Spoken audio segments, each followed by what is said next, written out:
ராமகுணசேகரன் நகர செயலர்.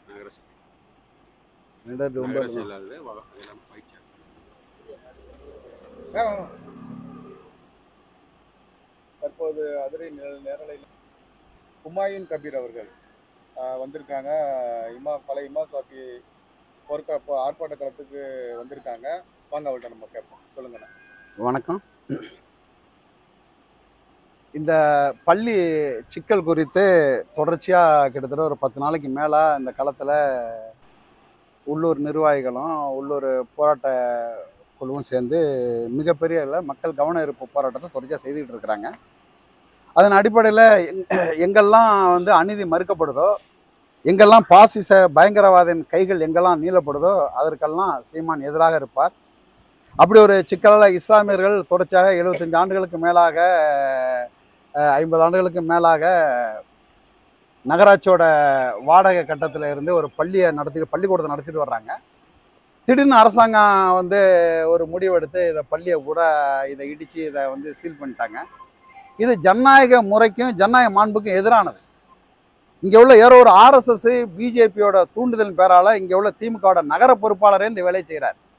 எந்த சமுதாயத்தின் வாக்குகளை பெற்று அவர் இங்கே நகர பொறுப்பாளரோ நகர சேர்மனாவோ நகர துணை சேர்மனாக வந்தாரோ அதே அதிகாரத்தை வைத்து மக்கள் பயன்படுத்தக்கூடிய இதை மீண்டும் மீண்டும் இந்த சமுதாய மக்களை நசுக்கிறதுக்கு போல ஒரு வேலையை செய்து கொண்டிருக்காங்கள.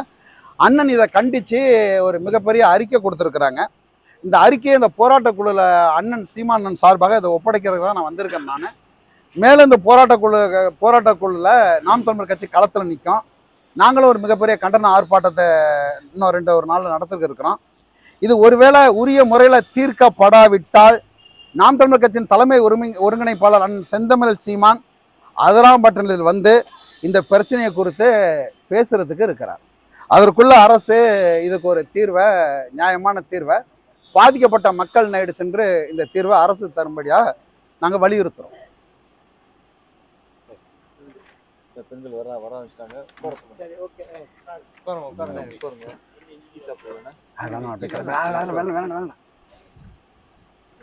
அப்புறம் இந்த தலைமை ஒருங்கிணைப்பாளர் அண்ணன் சீமான் அவர்கள் இந்த இது நடவடிக்கை எடுக்கவில்லை என்றால், நகராட்சி இதனை பரிசீலனை செய்யவில்லை என்றால் நான் களத்துக்கு வருவேன் அப்படின்னு சொல்லியிருக்காங்க.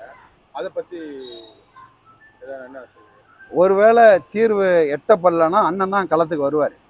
ஏன்னா வேற வழி தரல. இது எந்தவித உச்ச நீதிமன்றத்தோட வழிகாட்டுதல இவங்க நகராட்சி நிர்வாகம் கடைபிடிக்கல. 90 நாள் இருக்கு மேல் அப்பீல் போகிறதுக்கான 90 நாள் இருக்கு, அதையும் இவங்க கடைபிடிக்கல. ஒரு சாதாரண சீல் மாதிரி வச்சுட்டு இங்கே உள்ள போர்டெல்லாம் இடித்து போட்டிருக்காங்க. அவங்களுக்கு நோக்கம் இது இந்த இடத்துல இஸ்லாமியர் நடத்தக்கூடிய கல்வி நிறுவனம் இந்த இடத்துல இருக்கக்கூடாது. அதை தாண்டி அவங்களுக்கு வேற எந்த நோக்கமும் இல்லை.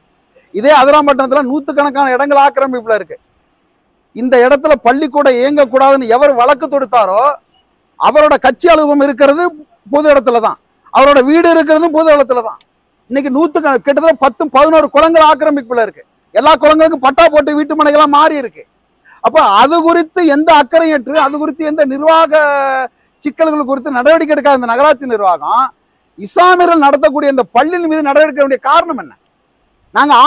அவங்க சொல்றாங்க நாங்க ஆக்கிரமிப்பாளர்கள் அல்ல, நாங்க வாடகை கொடுக்கிறோம், தொடர்ச்சியா வாடகை கொடுக்கிறோம்.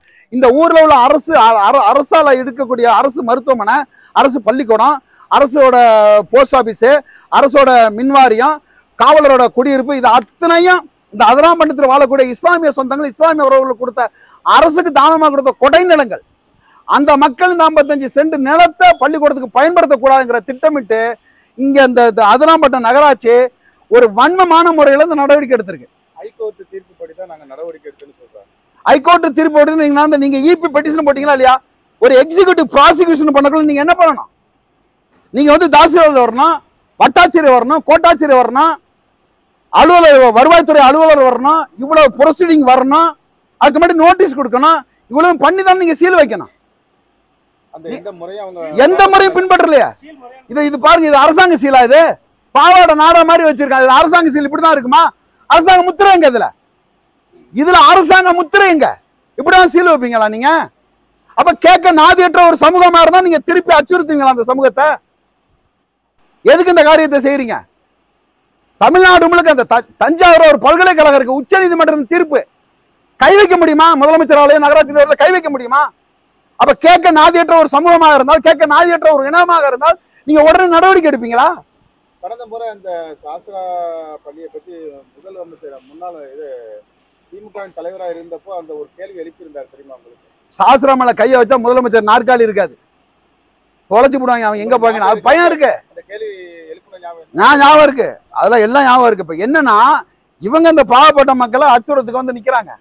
அப்ப இந்த அதிராம்பட்டினம் நகராட்சி நிர்வாகம், நகராட்சி ஆணையர், நகராட்சியோட சேர்மன் இங்க ஆக்கிரமிக்கப்பட்ட அத்தனை நிலங்களை மீட்டு கொடுக்க அவர் தயாரா? அதை மீட்டு எடுத்துட்டு இந்த பள்ளிக்கூடத்துக்கு வாணி. அதாவது என்னன்னா, அதாவது சீன தேசம் சென்றாவது நீ கல்வி படி அப்படிங்கிற ஒரு மார்க்கத்தை எடுக்க ஒரு சமூகம். படி படி கற்கை நன்று, கற்கை நன்று, பிச்சை புகணும் கற்கை நன்று அப்படிங்கிறாங்க. பிச்சை எடுத்தாவது படிடா அப்படிங்கிறாங்க. அப்ப இப்ப இந்த இடத்த வச்சு கிட்டத்தட்ட 50 ஆண்டுகளுக்கு மேலாக வாடகை கொடுத்துக்கிட்டு ஒரு பள்ளிக்கூடம் கல்வியை போதிச்சுக்கிட்டு இருக்க இதை நீங்க எப்படி நீங்க பூட்டுவீங்க? நீங்க எப்படி இதை சீல் வைப்பீங்க? உங்களுக்கு யார் கொடுத்த அந்த அதிகாரத்தை?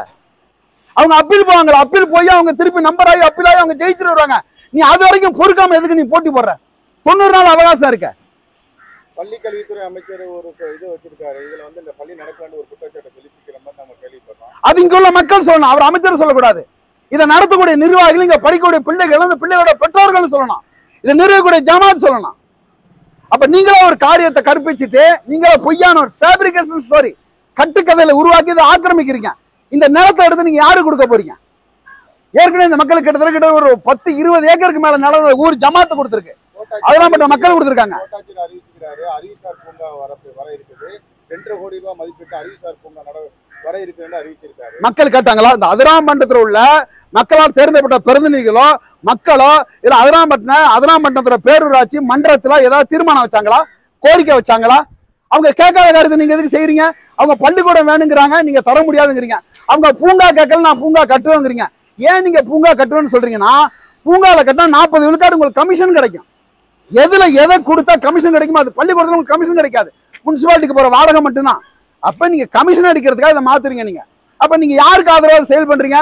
நீங்க திமுக.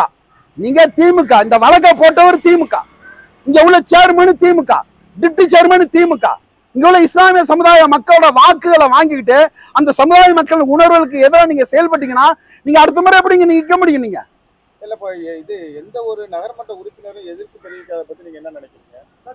எல்லாம் என்ன சிக்கல்னா திமுக கவுன்சிலர் தானே உங்களுக்கு. அப்ப என்ன பண்ணா இந்த மக்கள் அந்த திமுக கவுன்சிலர் வீட்டை முற்றுகையிடணும். மாமன்ற உறுப்பினர்களை, பேரூராட்சி மன்ற உறுப்பினர்களை, நகராட்சி சேர்மனை, பேரூராட்சி சேர்மனை அவங்க வீடை முற்றுகையிடாததுக்கு தீர்வு கிடைக்கும். என்னன்னா அடிச்சா ஏன்னு கேட்க நாதியற்ற ஒரு சமூகமா இந்த சமூகம் மாறி நிக்குது. வந்தவன் போனெல்லாம் இந்த சமுதாயத்தோட தலையில கை வச்சு அடிச்சுட்டு போயிட்டே இருக்கிறான். அப்ப இனி அது ஒரு காலம் இருந்துச்சு.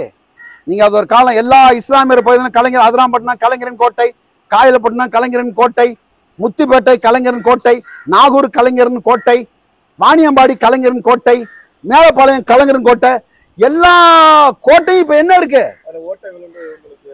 100க்கு 100 நாங்க அம்பலப்படுத்தல. திமுக தன் பாசிச பயங்கரவாத செயல்களை அம்பலப்பட்டு நிக்குது. இந்த பள்ளிக்கூடம் அதுக்கு சான்று. எங்களுக்கெல்லாம் வாக்கு, நாங்க நாம் தமிழர் கட்சிக்கு வாக்கு போடுறாங்க போல, அதுக்கு வரல. எங்களை மக்களை ஏத்துக்கல, ஆனாலும் தொடர்ச்சி அவங்களை நம்பி வாக்களிச்சாங்க. அந்த நம்பி வாக்களிச்ச மக்களுக்கு இந்த திமுகவின் நகர செயலாளர் செய்யக்கூடிய அவர் செய்யக்கூடிய பிரதிபலன் என்ன இது? அப்ப மாமன்ற கவுன்சிலர் என்ன பண்றீங்க நீங்க? இந்த மக்கள் இந்த பள்ளிக்கூடம் வேணுங்கிறாங்க, அவங்க பூங்கா கேட்கல. அவங்க கேட்கறத நீங்க கொடுக்க மறுக்கிறீங்க, அவங்க கேட்காதீங்க கொண்டு திணிக்கிறீங்க. அப்ப இதுல தெரியுதாலே உங்களுக்கு உள்நோக்கம். நாம என்ன கேட்கிறோம்? நாம் தமிழர் கட்சி நாங்க என்ன கேட்கிறோம்? அதிராம்பட்டினத்துல இதாவது வாடகை பாக்கி, வாடகையில் உள்ள பில்டிங்கு வாடகையும் கொடுக்கல, பீம ரசீதுல ஒரு இளவு இல்லாம 100கணக்கான இடங்கள் இங்க ஆக்கிரமிப்புல இருக்கு.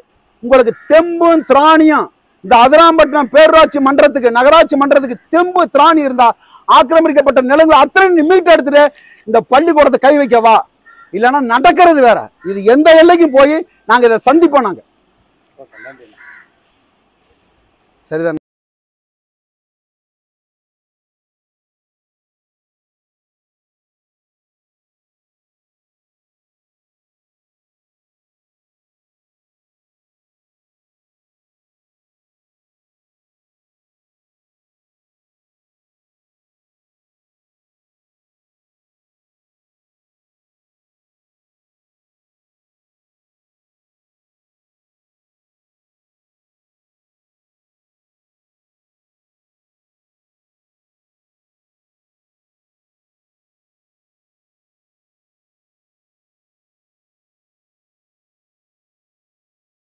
Subscribe to Creativity channel, do like, share, comment and click the notification bell so that you will be notified every time we post a new video.